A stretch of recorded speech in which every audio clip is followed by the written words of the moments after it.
अस्सलामुअलैकुम, welcome back उज़्मा की दुनिया और एक छोटा सा व्लॉग। तो मैंने कल व्लॉग नहीं अपलोड किया था और आज भी मैंने कहा आप लोगों के साथ शेयर कर दूं। आप मेरी यूट्यूब की फैमिली हैं और आप लोगों को पता होना चाहिए कि जो भी मामलात होते हैं हम आपके साथ शेयर करते हैं। तो हमारे सिलाई स्कूल हैं आपके सामने, जैसे कि पत्तों में, शेखुपुरा में और लाहौर में हमारे सिलाई स्कूल हैं। तो पत्तों की वाली जो मैडम है हमारी बहुत अच्छी है। अल्लाह ताला उनको, बस मैं आप यही कहूँगी कि सब्र दें और अल्लाह ताला उनके लिए आसानियाँ करे। और एक बहुत ही अफसोसनाक खबर से यानी कि आप लोगों को आगाह करना था कि जो हमारी पत्तों की वाली मैडम है उनके हस्बैंड अब इस दुनिया में नहीं रहे। शहजाद भाई बहुत अच्छे इंसान थे। इन्ना लिल्लाहि व इन्ना इलैहि राजिऊन। अल्लाह ताला उनकी मग़फ़िरत करे और उनको जन्नतुल फिरदौस से आला मुकाम अता फरमाए। और जो नगीना मैडम है अल्लाह पाक उनको सब्र दे। 4 बच्चे हैं उनके छोटे छोटे, और जब भी हमने प्रोजेक्ट के लिए जाना तो भाई ने बड़ी इज्जत करनी, आगे पीछे बाजी देखें इधर बैठे आप ही इधर बैठे, बड़ी रिस्पेक्ट करनी। और बड़े नेक इंसान थे, सब लोग उसकी गवाहियाँ दे रहे थे। आज इतनी गवाही उनके पीछे आ रही थी कि बहुत अच्छे इंसान थे। और मुझे इंतहाई अफसोस हुआ, 6 माह पहले उनको डायग्नोज हुआ था ब्रेन ट्यूमर, जो कि उनके हराम मगज़ के बिल्कुल साथ था और जिसकी रेडिएशन भी हुई और वो हॉस्पिटलों के अंदर रहे। जैसे मेरे अब्बू बीमार हुए थे उससे तकरीबन 1 हफ़्ता 1.5 हफ़्ता पहले वो बीमार हुए थे। तो पिछले साल मैंने देखा था कि उनका थोड़ा सा मुंह जो है वो टेढ़ा सा मुझे लग रहा है और उनकी आँख एक छोटी लग रही है। तो मैंने कहा नहीं, मैंने कहा कहूँगी तो शायद कहीं उनको बुरा ना लग जाए, तो मैंने कहा ही नहीं। तो उस वक़्त उनको पता ही नहीं चला, थोड़ा सा मुंह टेढ़ा हो रहा था और आँख भी एक छोटी हो रही थी। तो वो वही साइड थी जहाँ हराम मगज़ के साथ वो छोटा सा ट्यूमर था। उसके बाद उन्होंने MRI करवाया, फिर उनको जो है वो डायग्नोज हो गया कि इनको ब्रेन ट्यूमर है और वो हराम मगज़ के साथ जो है ना उसका छोटी सी गिल्टी और इनिशियल स्टेज है। यानी कि ये बताया गया था कि इनिशियल स्टेज है और अभी इसका जो है वो इलाज मुमकिन है। तो इसीलिए फिर वो बेचारे हॉस्पिटलों में, जहाँ मैं अपने अब्बू को लेके हॉस्पिटल में उनकी खबर भी ना लेने जा सकी, अपने अब्बू को लेके हॉस्पिटल जा रही हूँ, आ रही हूँ, जा रही हूँ, आ रही हूँ। और जिस दिन मेरे अब्बू को हॉस्पिटल में हम लेके गए थे उस दिन उनको रेडिएशन के लिए आना पड़ता था पत्तों की से लाहौर। अपनी बहनों के पास रहते थे, रेडिएशन होती थी और उसके बाद वो वापस चले जाते थे। तो जिस दिन अब्बू मेरे चले गए हैं इस दुनिया से, उसी दिन वो छुट्टी करके घर गए थे बेचारे।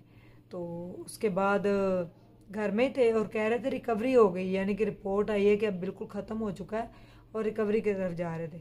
लेकिन रिसेंटली लास्ट सैटरडे को मैं उनके पास गई थी क्योंकि रमज़ान था और रमज़ान से पहले फिर मुझे जाना था उनके पास।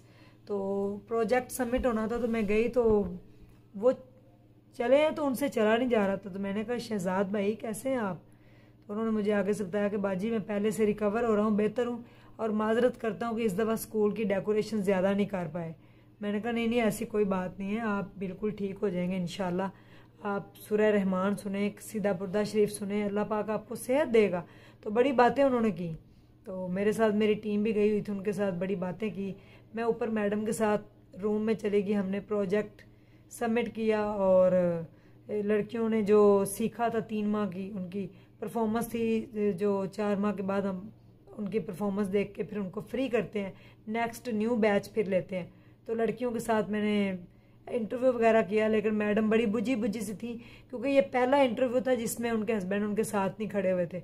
अदरवाइज़ जब भी मैं उनका इंटरव्यू करने जाती थी, स्कूल का प्रोजेक्ट हम सबमिट करते थे तो वो साथ खड़े होते थे और बड़ा अप्रिशिएट करते थे और कहते थे कि आप हमारे स्कूल के साथ ताउन करें ताकि हम ज़्यादा से ज़्यादा बच्चों को सिखाएँ। रूरल एरिया है, वहाँ पे काफ़ी गरीब लोग रहते हैं उनके मोहल्ले में, दूर दराज से भी लोग उनसे सिलाई सीखने आते हैं। तो ये नहीं पता था कि वो इतनी जल्दी इनिशियल स्टेज में उनका ट्यूमर पकड़ा भी गया, फिर उसकी रेडिएशन भी लग गई, फिर उनको कीमो लग गई और उसके बाद सारा उनका ट्रीटमेंट भी हो रहा था। और अफसोस के साथ कल शाम को वो इस दुनिया में नहीं रहे। और वो उन्होंने 8 रोज़े भी रखे हैं माशाल्लाह से। उसके बाद नमाज भी वो खड़े होकर पढ़ने की कोशिश करते थे, लेकिन उन्होंने 8 रोज़े रखे। वीकनेस बहुत ज़्यादा हो गई थी, तो मैडम से फिर आज बात बिल्कुल पत्थर हो गई थी।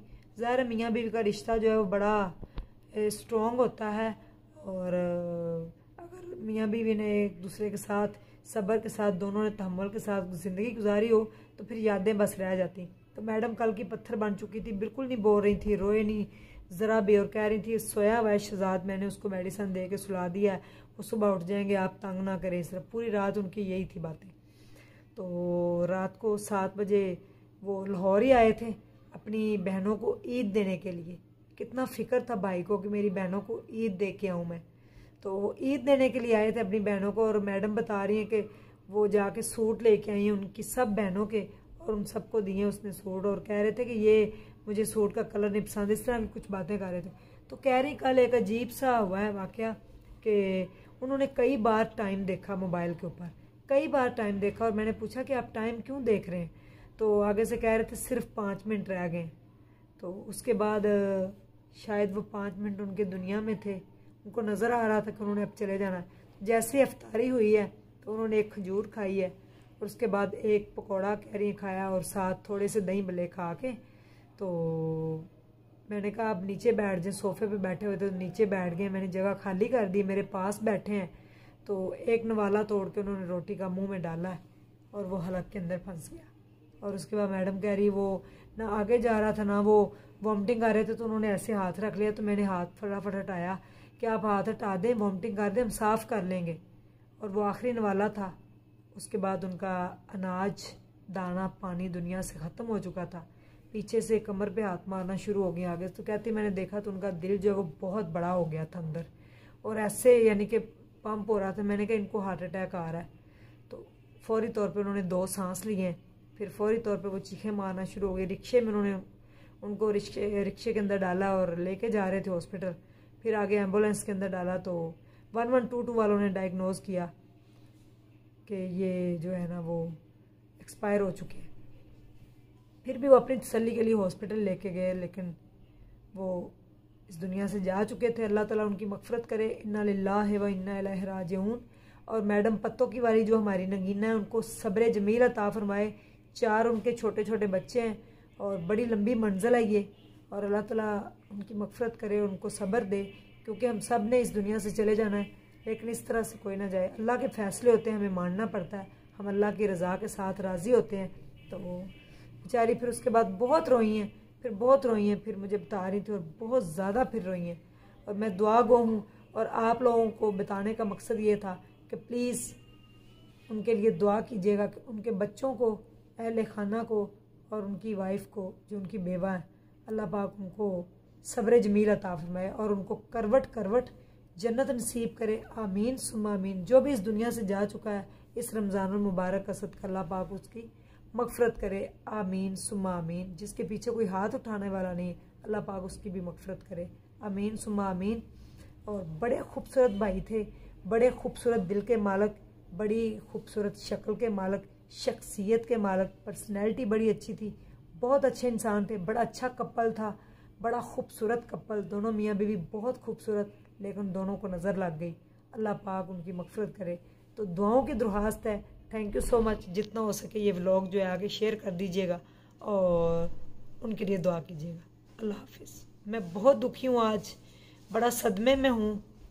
मैं बता नहीं सकती कि मैं किस कदर गम में हूँ, क्योंकि आज से 12 दिन पहले मैंने उनसे मुलाकात की थी और वो कह रहे थे मैं इंशाल्लाह ठीक हो जाऊँगा बहुत जल्द, लेकिन कल वो इस दुनिया से जा चुके हैं। आज उनका जनाजा था। अल्लाह पाक उनकी मग़फ़िरत करे। आमीन। अल्लाह हाफिज़।